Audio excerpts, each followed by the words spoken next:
All right, good afternoon. This is Josh from Operational Speed Supply. We've got Brian here, and today on the SITREP, we're going to go over some safety gear that we offer through Operational Speed Supply through our OSSparts.com website. Brian's taking Zoran next weekend at the Charlotte Motor Speedway, and he's going to be competing in the Ultimate Streetcar Association Series. It's first time for this event, and one of the things that came to light with this being the first time he's ever done one of these events is the gear requirements that if you're not prepared for, you're going to have to do a little investing. So we're going to go ahead and kick it over to Brian at the Zoran HQ, and we'll go over some of this gear. How you doing, Brian? Right. Hey, thanks. All right, Josh. Good to see you, bud. Hey, yeah, it was quite a surprise, really, man. When I jumped head first into this thing, kind of a last minute deal, and I didn't read the instructions or read the rules. And who reads instructions and rules, right? So I didn't read the rules, and then I get digging into the rules, and I'm like, oh man, need a fire suit. I got to have gloves. My seat belts are outdated. Need a neck restraint of some sort. So I got digging around on the OSS website, and I was able to find pretty much everything I needed. The only thing that I had was obviously a helmet and some racing shoes. So I did purchase a new belt for the car, just for the driver's side, because if I don't have an updated one for the passenger side, nobody can ride with me, which is not a big deal for this particular event. And I also needed some toe straps for the car. I say toe straps, I mean toe hooks for the front and for the back. So I was able to pick those up as well. But I'll highlight each one of those. We'll start with that. So the Optima series says that you have to have some sort of tow point to be able to extract the vehicle in case of an emergency. So some sort of shackle or at least a 2-inch strap if it's a soft strap. So I picked these up. They are Max Tie Down brand, and they're pretty good. I've already got one of them on the car. If I remember, I'll show you how I hooked that one up. But Max is good quality, and you can get pretty much any of their products on our website. And this is good stuff. So shouldn't have an issue pulling me out. Hopefully I don't need it. We'll see. I mean, you do have a track record of letting it go a little sideways and ending up in the grass. Yeah, I do, right? Chasing down cone workers with the car, turning out to be ended up a dang meme. Yeah, hopefully I can keep it on track. You got memes for that under 30 crowd. Yeah, exactly.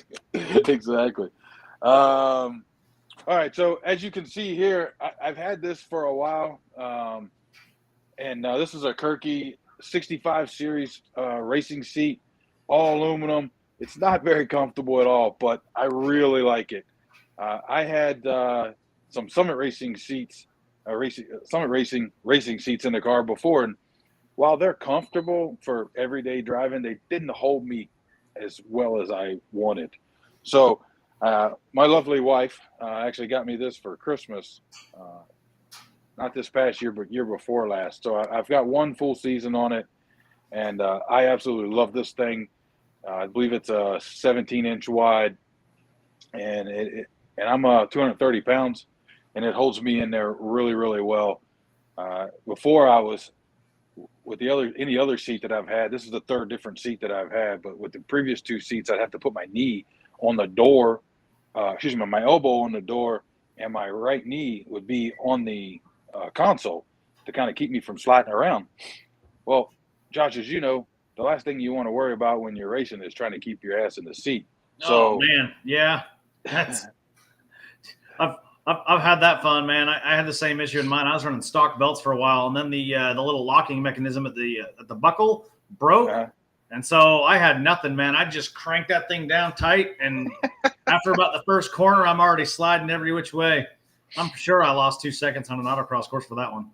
Oh yeah, I guarantee it. And then the other seat that I had, well, both of them actually, the what is it, the ballast or whatever it's called, the bolster on the side would just wear out because it's cushioned basically over a bar.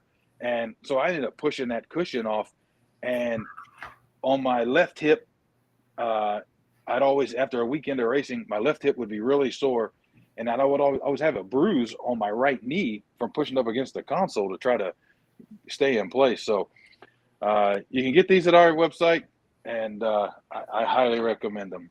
There are other good seats out there.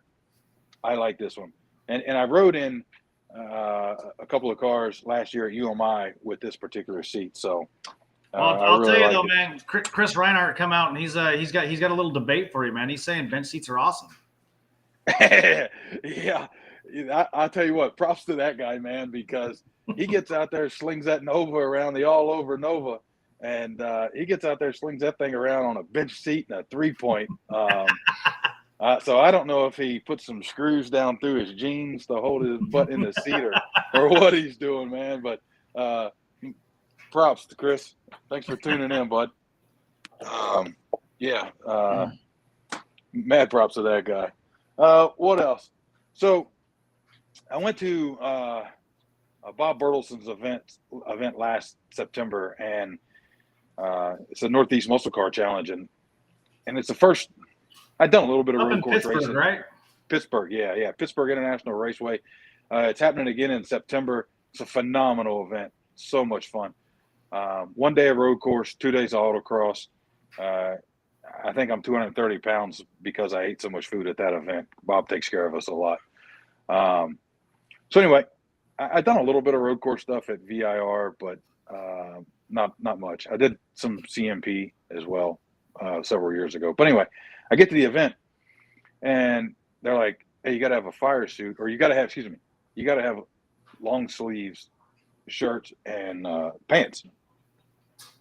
I've raced in shorts and a t-shirt, man. I'm like, I didn't have any of that. So I missed the first session because I had to go to Walmart, and I borrowed Valerie and Tom Pichette's truck to run to Walmart and grab me a pair of jeans and a long sleeve shirt. So my wife was like, "Matt, we're not gonna do that anymore. You need to get a suit." So I've been looking at suits, and then I probably would have bought a better suit, but this time I just bought. And when I say better, this is not to demean the quality of ZAMP racing products, because I put this on and I really like it, and I'll show you their gloves as well. And I wear an extra large shirt and a 36 pants, so I bought an extra large, and it fits perfect. So whatever size shirt you wear, as long as you're not some uber short guy, I'm 5'9", the sizes are pretty relevant to the shirts. So this is a single layer. Got this off of our website as well. I believe it was, I don't know. I'm not going to quote the price. I don't remember. You got the part number? Oh, gosh. It's all good.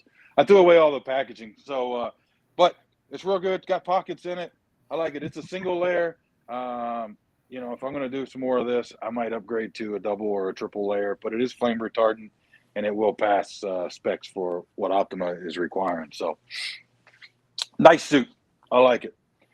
The gloves, having spent a lot of time in the Army, being issued a ton of gloves, it's pretty good knowing exactly what size I wear. So I typically wear an extra large glove, and so these fit pretty good. And what I really like about them, the glove fits.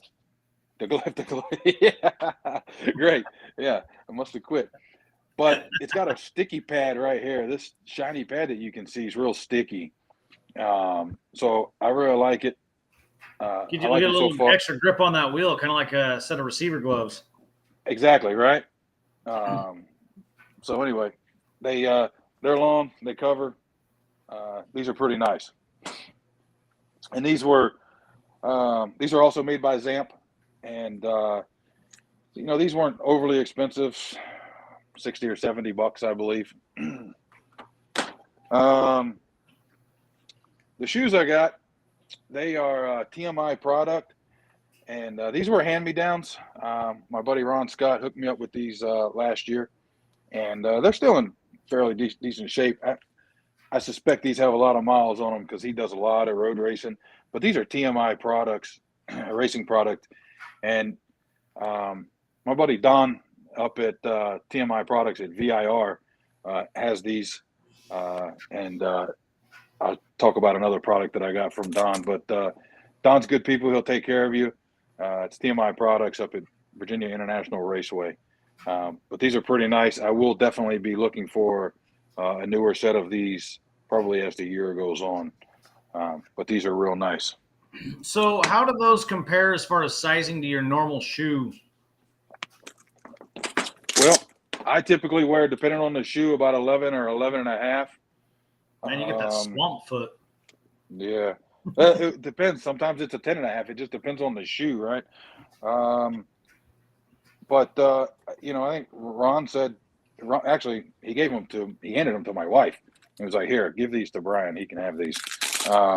Actually, there might be something here on the front. Let me see. No. But, obviously she knows what size shoe I wear. And he said, well, here, these are, I don't know, they might be a 10 and a half or 11. So they fit fine. So I suspect that they're pretty much the equivalent. Okay, good. I'm sure they're manufactured for, the average foot, or average sizing, if you will. Nice. So I mentioned I needed a new harness. So I got looking around, and my previous harness was G-Force Racing, and so I got looking around, and it was a 2-inch strap, and I'd seen a lot of 3-inch strap, and I thought they might fit a little bit more comfortable. Probably wouldn't, cut into you as much. Not that those ones did, but the wider the strap disperses the energy, right? So yeah, I bought these, and I'd never heard of them before. I think I talked to you about it. I'd never heard of them. It's RJS Racing Equipment, but just pulling it out of the package, I can tell you I am very impressed with it. It's got a nice big turnbuckle, and this is actually the submarine belt. The G-Force ones that I had, this was hooked on one of the lap belts. So I kind of like this idea of it being on the submarine belt because I can just flop it in the floor. But this is one of the lap belts. Buckle's really wide, and it holds really well. Trying to release it's kind of a pain. So I think it's going to hold in there real well. Good. Yeah. So it's really good quality. Plenty of length here. I'll show you one of the shoulder belts. There's plenty of length for wherever you want to put your. Oh yeah, those things are really long, man. You could run that thing clear to the trunk. Yeah, and pretty nice design on them. RJS. Nice. Again, keep in mind, guys, all of this stuff so far that I've showed you so far, other than the shoes, is available on our site. Next, my helmet. This is a Pyrotech helmet that I got from Don up at TMI, and I took the face shield off of it because I never run it, and when I do, it always fogs up. So I don't know if there's a way to keep that from happening or not. But this is a 2015 Snell 2015 composite helmet. I was talking to him earlier. He said they're getting some carbon fibers in, some new Pyrotech carbon fibers in. So I might check out one of those as well. Maybe it's a little bit lighter. But this is a really nice helmet, really comfortable. So they got these in white and I think gloss black, and this one's a matte black. So I really like this one. To go along with the helmet, I needed a neck restraint device. Could have run a donut. I figured, what the heck, I might as well go all the way. Trying to figure out the sizing on this Hans device was a little tricky. Luckily, if you go on the Hans website, they do have a sizing chart. And they have these in a 10 degree, 20 degree, and a 30 degree layback on these in all different sizes. And then I believe this is a large. Hindsight, I probably could have gotten an extra large because it just slides onto my neck. If my neck was any bigger, and I've got probably an 17 and a half or 18-inch neck, and if it was any bigger, I probably wouldn't have been able to use it. I'm assuming it's fitting right. Once I get the helmet set down on there, it'll push down on it. I did try it out earlier, so it pushes down on it. Buckles in pretty good. Comes with these buckles around here that pop into the quick release that goes onto the helmet, and these came with the helmet. They got a full kit and then some instructions in case your helmet isn't pre-drilled with these anchors. It's got the bolt and everything that you need to go on the inside of your helmet. Oh, so nice. Yeah. So this Hans device is pretty good. I don't know. Depending on how this feels, Josh, it might be something you end up with, because this might be the perfect size for you. Hey, man, I'm all for it. I'm all for it, bro. So we'll work something out there, but we'll see. It's pretty nice. Obviously, everybody's familiar with the Hans device.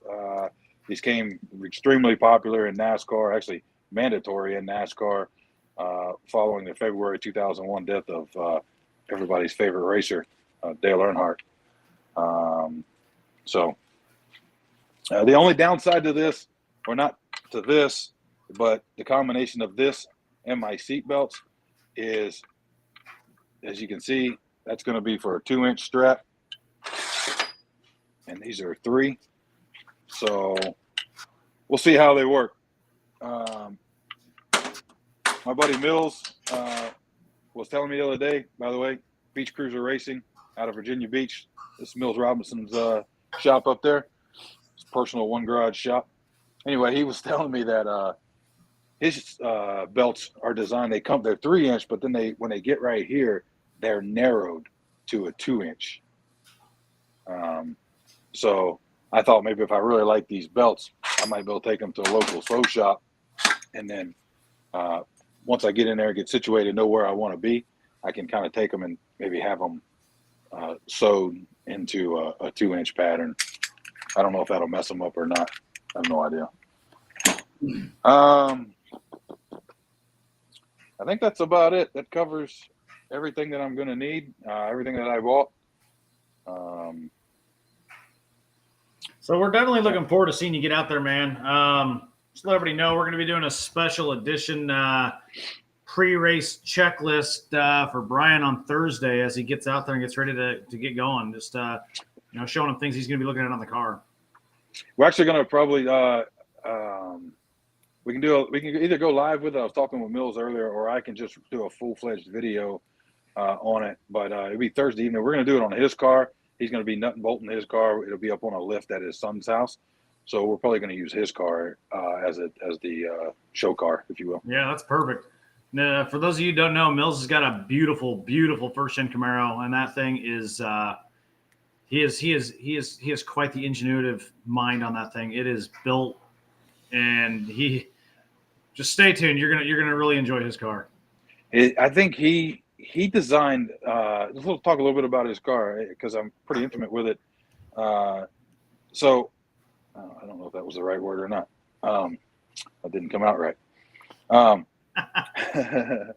But so I met Mills in 2012 down at CMP, Carolina Motorsports Park, and at that time, he already had a frame under the front of his car that was running 315s under stock fenders. No flaring.